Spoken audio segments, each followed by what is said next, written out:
Yop tout le monde, c'est Fufu. Aujourd'hui on se retrouve pour une vidéo sur Nanatsu no Taizai avec l'analyse de Melascula et de Fat King que je n'ai pas pu faire avant. Donc voilà, j'ai fait les invocations, vous avez vu, c'était fabuleux. D'ailleurs, c'était drôle parce que je n'ai eu qu'un seul SSR tout simplement sur 200 gemmes je crois à peu près. Donc c'est...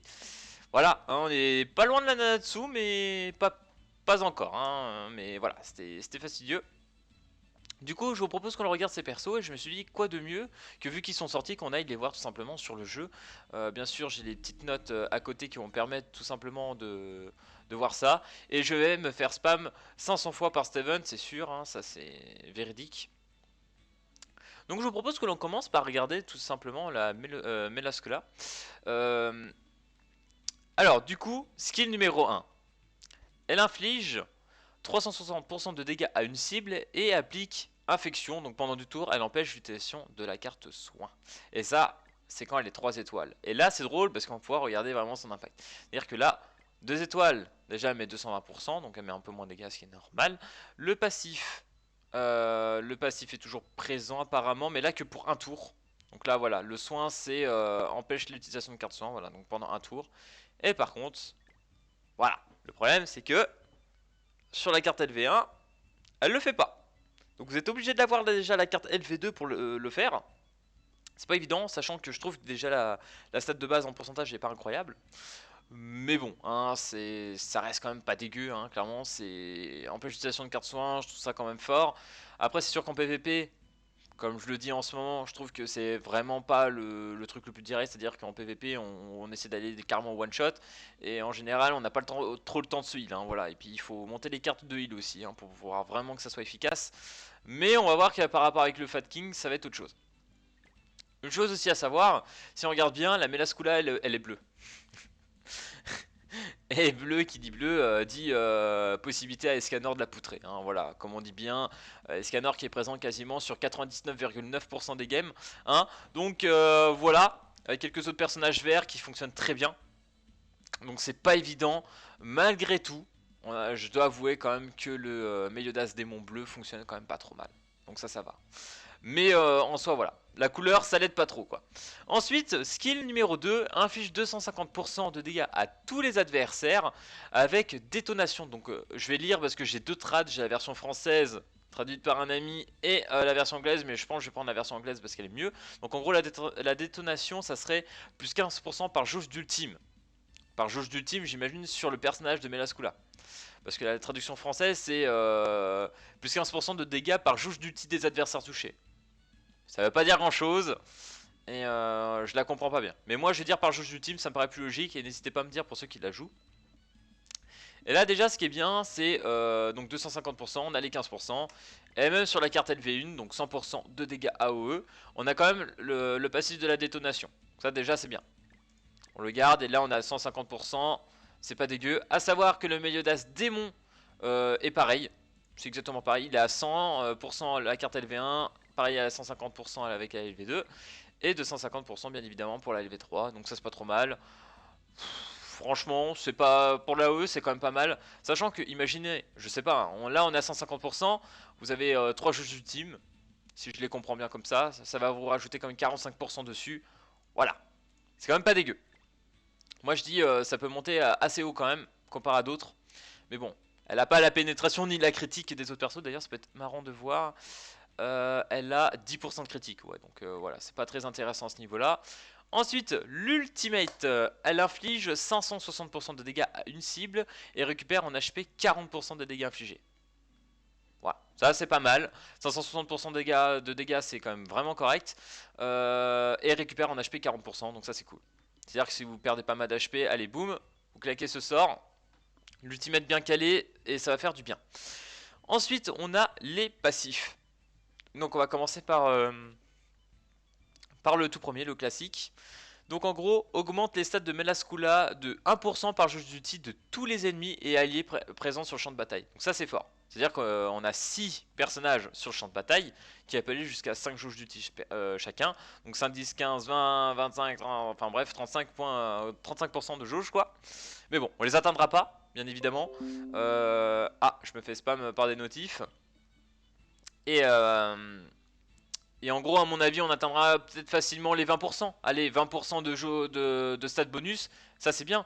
C'est-à-dire que là, en gros, on gagne des stats, si je comprends bien, les stats de Melas. Ouais, donc tout ce qui est stats d'attaque, défense, critique, etc. Tout va être augmenté avec ça. Et c'est vraiment pas mal. Vous allez mettre beaucoup plus de dégâts. Imaginez 20% de dégâts en plus sur vos attaques, c'est quand même pas dégueu. On accepte, c'est tellement bien. Ensuite, le commandement. À la fin du tour de tous les persos, à la fin de tour, j'essaie de la refaire, à la fin du tour, tous les persos qui n'ont pas utilisé de cartes pendant ce tour se verront recevoir 2 Ignite de 5 tours, ça c'est hyper fort, plus 10% de dégâts par Ignite, donc déjà vous en recevez 2, donc 20%, sûrement allié aussi, même si ce n'est pas précisé, c'est vrai, donc là à mon avis, ouais, donc tous les personnages. Donc ça, forcément, c'est un peu encore un sort qui a double tranchant, bien évidemment, les sorts de commandement qui sont très bons en ce moment pour nous faire un peu ce coup là, c'est à dire que ça peut être aussi bien pour vous mais aussi bien aussi pour l'ennemi. Mais voilà, c'est un passif quand même très très puissant, hein. S'il est bien exploité avec une bonne team, vous pouvez faire du sale, vous pouvez faire du sale. Je ne sais pas, imaginons on prend le King bleu par exemple, et bah une fois que vous mettez des Ignite, allez hop, on clean tout ça avec un sort de King. Je sais pas si ça doit être, si je pense que ça doit être possible, mais au moins ça pourrait être bien utile. Bref, en tout cas, une Melascula vraiment pas dégueuse, hein, clairement, elle est plutôt bonne. Je pense qu'elle va trouver son utilité en PVP. Je sais pas trop si on va pouvoir vraiment la sortir, mais ses passifs l'aident bien pour entrer quand même dans le PVP avec son AOE qui est aussi pas dégueu, avec la détonation, donc ça peut vraiment aller assez haut en termes de dégâts. Je la vois quand même pas mal aussi, à mon avis, pour les raids, le PVE. Moi je pense qu'elle est assez potable à ce niveau là, surtout pour son premier sort qui empêche l'utilisation des soins. En PVE ça peut être assez intéressant si le mec enlève pas les debuffs. Donc ça pour le coup ça peut être assez intéressant. Mais à voir, parce que vu qu'elle est bleue, forcément, moi je suis un peu moins chaud pour la Melascula, même si ça peut être une très très belle waifu à avoir. Voilà, je la voudrais quand même. Et du coup, le Fat King. Alors là, je dois vous avouer une chose, ce King m'a surpris dans le bon sens du terme, il est vraiment pas mauvais. Déjà, il a l'avantage d'être rouge, donc en ce moment avec les teams, c'est plutôt bon. Forcément contre le Escanor, bien évidemment. Donc son premier sort, il inflige 300% de dégâts à tous les ennemis et gagne 2 jauges d'ulti. Donc ça c'est fort. Donc là en gros on est quasiment sur un mélange. Bon on se reprend un peu vite fait aussi le premier sort du Escanor qui augmente aussi sa jauge d'ulti de 2. Donc là elle fonctionne que quand la carte est LV3. Mais vous augmentez de 1 quand même quand vous êtes la carte LV2. Donc ça c'est pas dégueu. C'est comme Escanor pour le coup. Et bien évidemment 300% de dégâts en AOE, c'est cheaté. Parce que actuellement je pense en termes de pourcentage c'est celui qui est le plus haut. Mais à cause du Meliodas Démon Bleu qui est sorti récemment, bah il le dépassera pas vraiment. Parce que le problème c'est que le Meliodas Démon Bleu, bah déjà il a la critique, et ça c'est ouf, et il a la pénétration. Donc autant dire que le Meliodas Démon Bleu, il va taper en AOE, je pense que ça va être lui le meilleur pendant un bon moment. Mais ce Fat King, je pense qu'il peut être au moins deuxième. Et à voir avec la Melascula, parce qu'avec la détonation, ça peut quand même lui donner des passifs. C'est-à-dire que là, lui la carte LV2 il est quand même à 180%. Ouais ça en 180% c'est pas mal. Donc ouais, à peu près égalité avec la Melascula on va dire. Mais ouais, faut voir, ça peut être pas mal, ça peut être pas mal. Moi je pense que Fat King il peut avoir un bel avenir dans le jeu. Et du coup le deuxième sort, donc un sort de heal, il soigne tous les alliés de 250% de l'attaque de King et donne cure, donc pendant 3 tours, soin de 60% des HP chaque tour. C'est pété. Et là, si vous voyez ce que je vois, on est sur la carte LV1 actuellement, il fait pareil. Il fait la cure, donc la cure, c'est 3 tours, donc là pendant 3 tours, vous pouvez la claquer dès le PVP, dès le début en vrai, hein, c'est cheaté. Et après vous healez pendant 3 tours 60%. C'est-à-dire que vous n'avez même pas besoin d'avoir la carte LV2 ou LV3 pour profiter vraiment du bonus de sort en fait, c'est vraiment ouf. Et le heal déjà il est pas dégueu, 100% des dégâts du perso, ça va heal vraiment beaucoup, hein. Ce personnage il va heal de ouf, hein. Il va être pas dégueu, hein. Vous allez le jouer attaque def, je pense. Et il va cogner, hein. Il va cogner, hein. Il va faire mal, moi je vous le dis, hein. C'est un King vraiment polyvalent je trouve, il est très bon. J'aime beaucoup. Mais voilà, vraiment ça m'a perturbé. Quand j'ai vu la carte LV1, qu'on profite de la cure quand même pendant 3 tours, avec les 60%, ça bouge pas. Et ça c'est fort, vraiment ça je trouve ça fort. Ensuite l'ultimate, pareil, inflige 560% de dégâts à une cible et réduit sa défense de 40% pendant 2 tours. Et ça c'est fort. Parce que du coup vous claquez l'ulti, vous allez déjà mettre des sacrés bons dégâts. Et en plus pendant 2 tours le mec il va perdre 40% de def. Alors là si vous jouez un bon autre perso, je sais pas, qui va jouer de la peinée ou de la critique, ça va faire mal, ça va faire très mal. A savoir que là on a 560% solo, mais avec son duo avec Elbram, 640%. Donc là on gagne 80% supplémentaire de dégâts. C'est pas négligeable du tout. Et si vous avez des doublons, ça va augmenter. Hein. Donc le perso, il va taper très très fort avec son ultimate. Hein. Clairement, là, on a un ulti qui va taper très fort. Hein. Donc ça, vraiment très cool. Ensuite, le passif, au début de chaque tour, se retire tous les debuffs présents sur lui. Et ça, c'est fort, putain. Tous les tours, les gars, vous allez enlever tous les debuffs que tous les ennemis vont vous mettre. Les Ignite, par exemple, du nouveau passif de la Melascula, si vous le jouez pas, par exemple. Je sais pas, de l'ulti de Monspeed qui va vous mettre aussi des Ignite, vous allez les enlever.